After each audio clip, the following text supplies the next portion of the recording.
बिस्मिल्लाहिर्रहमानिर्रहीम। अस्सलाम वालेकुम। मैं हूँ फ़हीम अख्तर, एक नए व्लॉग के साथ हाज़िर खिदमत हूँ। नाज़रीन, पाकिस्तान तहरीक इंसाफ का रास्ता रोकने के लिए वफाकी हुकूमत अब इंतहा तक जो एक लो लेवल होता है वहाँ तक गिर चुकी है।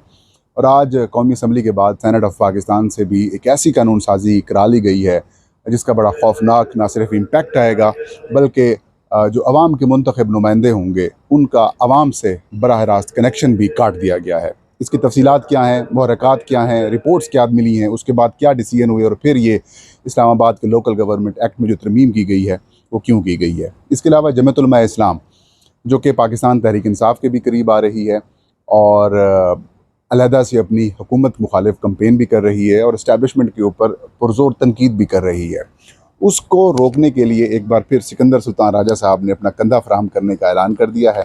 और JUI के ख़िलाफ़ इंटर पार्टी इंतखाबात के हवाले से अब एक्शन शुरू हो चुका है।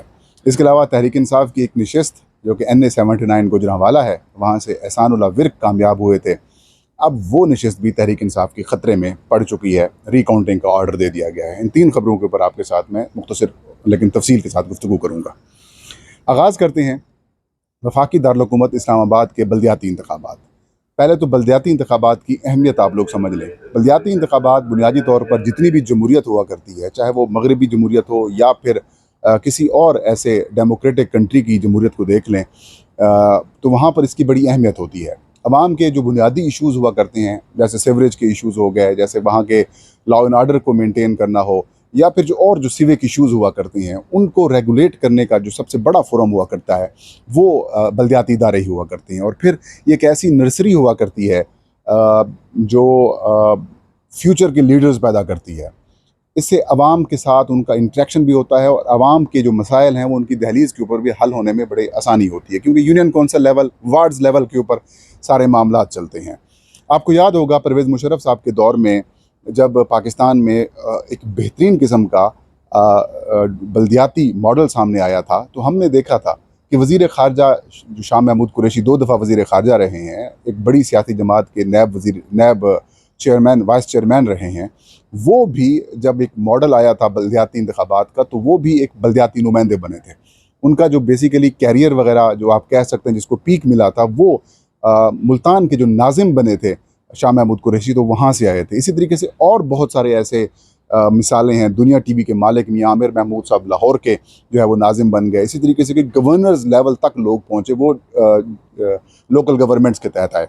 लेकिन बदकिस्मती से जब से डिक्टेटरशिप का ख़ात्मा हुआ है और सो कॉल्ड डेमोक्रेटिक लोग जो हैं वो इक़्तिदार में आए हैं, तब से लेकर अब तक जो बल्दियाती इंतखाबात हैं या फिर जो बल्दियात है वो अब इनकी तरजीह नहीं रहा।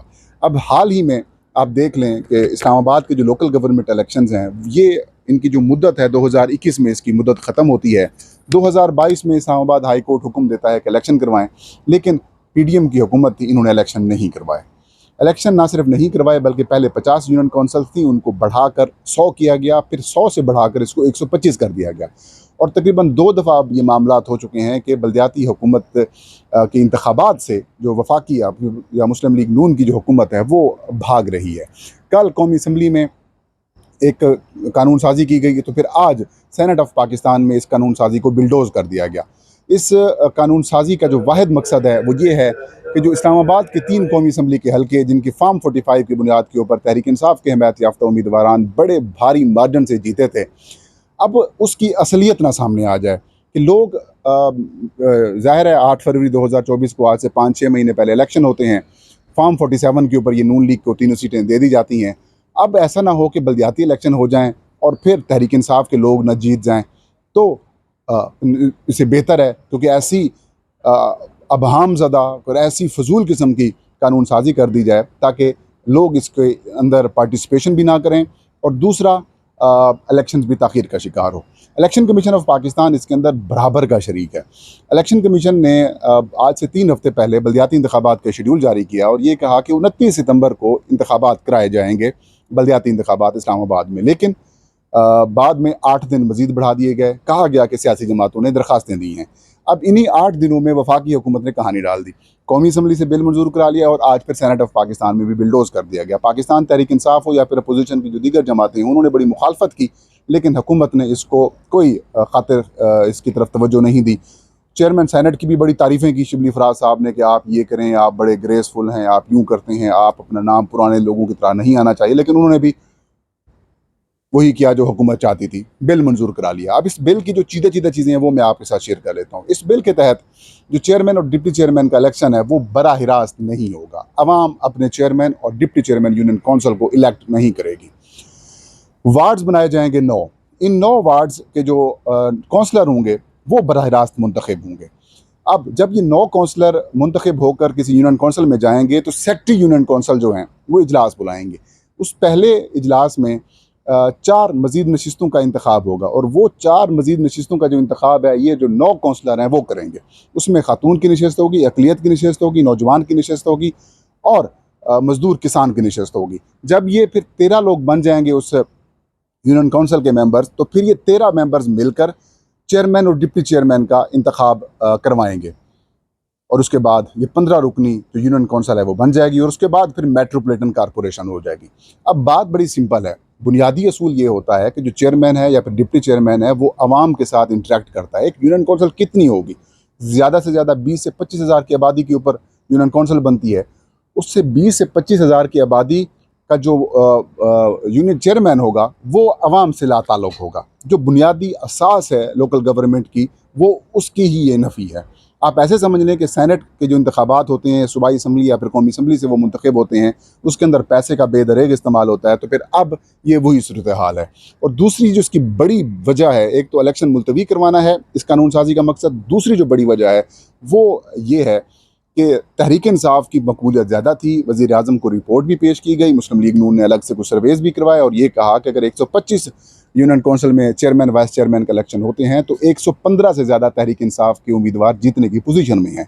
तो अब उस पोजीशन को ख़ात्मे के लिए इन्होंने कहा कि क्यों ना हम वार्ड वाइज सिस्टम लगा देते हैं। फिर जब वार्ड में लोग आएंगे तो फिर इनको हम मैनेज कर लेंगे, किसी को अगवा कर लेंगे, किसी के रिश्तेदार को उठा लेंगे या फिर किसी को लालच देंगे, जिस तरीके से MPs को लालच देकर सेनेटर्स मुंतखब करवाए जाते हैं। ये अब सिस्टम कर दिया गया है। अब जल्द जब आप वीडियो देख रहे होंगे तब तक शायद सदर पाकिस्तान इसकी मंजूरी भी दे देंगे और उसके बाद इलेक्शंस भी रुक जाएंगे और ये मकासद भी हासिल कर जाएंगे। लेकिन ये मैं समझता हूँ कि बराए नाम जो अपने आप को डेमोक्रेट्स कहते हैं, जमहूरियत पसंद कहते हैं, आइन कानून की बालादस्ती के ऊपर यकीन रखने वाली जमातें कहती हैं, ये बेसिकली आज उनके लिए उनका लो लेवल है। वैसे भी बहुत लेवल इनका नीचे है, लेकिन ये आज उनका एक्सट्रीमली लो लेवल है और इंतहा तक ये पहुँच चुके हैं। अब आते हैं जी दूसरी अहम और बड़ी खबर के ऊपर। वो खबर ये है कि जमीयत उलमा इस्लाम जो कि पाकिस्तान तहरीक इंसाफ के साथ भी राब्ते में है और अलग हुकूमत मुखालिफ तहरीक भी चला रही है। जमीयत उलमा इस्लाम के इंट्रा पार्टी इंतखाबात को लेकर इलेक्शन कमीशन ऑफ पाकिस्तान अब एक्शन करने लगा है। 29 अगस्त को इलेक्शन कमीशन ने जमीयत उलमा इस्लाम के खिलाफ केस मुकर्रर किया है कि इन्होंने इंट्रा पार्टी इंतखाबात नहीं करवाए। पोलिटिकल फिनांस विंग जो कि इलेक्शन कमीशन का है, जिसने पाकिस्तान तहरीक इंसाफ के इंट्रा पार्टी इंतखाबात के ऊपर भी बहुत ज़्यादा काम किया है और उनके जो सरबराह हैं मसूद शिरवानी, वो ऑडिट एंड अकाउंट से आने वाले एक रिटायर्ड ऑफिसर हैं। ये मसूद शिरवानी वही हैं जो कि इलेक्शन कमीशन ऑफ पाकिस्तान ने जो तहरीक इंसाफ के खिलाफ जो उनकी ममनुआ फंडिंग केस के ऊपर एक कमेटी बनाई हुई है, उस कमेटी की ये बतौर एक्सटर्नल मेंबर के तौर पर आए थे। फिर PTI के खिलाफ इन्होंने रिपोर्ट तैयार करवाई और अब रिवार्ड के तौर पर इनको DG पोलिटिकल फिनांस लगाया गया है। अब उसको एक्सटेंशन भी शायद मिल जाएगी या फिर मिली है। तो अब ये समझ लें कि किस तरीके से इलेक्शन कमीशन ऑफ पाकिस्तान का मिसयूज़ किया जा रहा है, एक बड़े इदारे का जिसका काम सियासी जमातों के हकूक़ की हिफाजत करना है, जिसने इलेक्शंस करवाने हैं। अब वो किसी और गैर सियासी जो आपके कह सकते हैं कि अनासिर हैं, उनके हाथों खेलकर सियासी जमातों के खिलाफ कार्रवाइयों के ऊपर उतरा हुआ है। इल्ज़ाम क्या है JUI के ऊपर? मैंने JUI के लोगों से बात की तो उनकी तरफ से ये बताया गया कि हमारे आइन के मुताबिक, यानी कि जमीयत उलमा इस्लाम के आइन, पार्टी आइन के मुताबिक इंट्रा पार्टी इंतखाबात 5 साल बाद होते हैं। इलेक्शन कमीशन ने एतराज़ किया, कहते हैं हमने फिर उसको 4 साल कर दिया, लेकिन इसके ऊपर अब इलेक्शन कमीशन ने इशू बना लिया है। अब फिर वो यही कहेंगे मजलिस शुरा ख़त्म हो गई थी, उसकी मुद्दत ख़त्म हो गई थी, जनरल बॉडी का इजलास बना था, जनरल बॉडी के इजलास के बुलाए बगैर आपने ये कार्रवाई डाल दी। इस तरीके से टेक्निकल ग्राउंड्स के ऊपर इलेक्शन कमीशन अब PTI के बाद जमीयत उलमा इस्लाम को नॉकआउट करने की तरफ जा रहा है, क्योंकि जमीयत उलमा इस्लाम के सरबराह मौलाना फजल रहमान खुलकर हुकूमत की मुखालफत कर रहे हैं, वो उधर जा नहीं रहे। एस्टैब्लिशमेंट के ऊपर भी वो शदीद तनकीद कर रहे हैं। तो अब उनका रास्ता इस तरीके से रोकने की ये कोशिशें की जा रही हैं और एक बार फिर बदकिस्मती से सिकंदर सुल्तान राजा साहब बतौर चीफ इलेक्शन कमिश्नर इस्तेमाल हो रहे हैं। तीसरी खबर NA-79 गुजरांवाला, ये गुजरांवाला का तीसरा कौमी असम्बली का हल्का है। 8 फरवरी 2024 को पाकिस्तान तहरीक इंसाफ के हिमायत याफ्ता जो उम्मीदवार हैं एहसान उल्लाह विर्क, ये कामयाब होते हैं 1,04,000 कुछ वोट हासिल करके। इनसे हारते हैं मुस्लिम लीग नून के जो उम्मीदवार थे जुल्फ़कार अली भिंडर, वो हारते हैं, तकरीबन 99,000 के करीब वोट लेते हैं। 5,000 वोटों का फ़र्क होता है और उन्होंने इलेक्शन कमीशन से रजू कर लिया कि रिकाउंट किया जाए। अब रिकाउंट की तारीख़ क्या है, उस हवाले से जाए बगैर जो एहसान उल्लाह विर्क हैं ये चले जाते हैं Lahore high court. Lahore high court कुछ अरसे के बाद इस दरख्वास्त को डिस्पोज ऑफ कर देती है। फिर ये सुप्रीम कोर्ट जाते हैं। फिर सुप्रीम कोर्ट इलेक्शन कमीशन को हुक्म देता है कि दोनों फ्रीकैन को सुनकर फैसला किया जाए। इलेक्शन कमीशन कल इस केस का फैसला महफूज करता है और आज इलेक्शन कमीशन ने रिकाउंटिंग का हुक्म दे दिया है।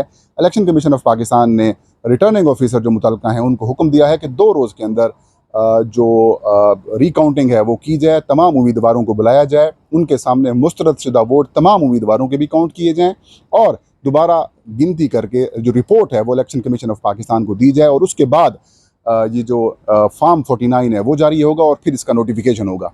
सिंपल सी बात है, रिकाउंटिंग कोई भी हो, आपको पता है तरीकाकार वही है, पैटर्न वही है। जो मुस्तरद वोट होते हैं या उनको इनवैलिड डिक्लेयर कर दिया जाएगा या फिर तहरीक इंसाफ के जो हिमायत याफ्ता उम्मीदवार हैं उसके वोटों को मुस्तरद कर दिया जाएगा या फिर नीचे वाली सूबाई असम्बलियों के वोटर उसके डाल दिए जाएंगे और उसके बाद नतीजा आपको पता है, जैसे आप पहले 2-3 हल्कों में देख चुके हैं, जैसे NA-154 में भी आया, इसी तरीके से और भी जो 2-3 हल्के हैं वहाँ पर चीज़ें सामने आई।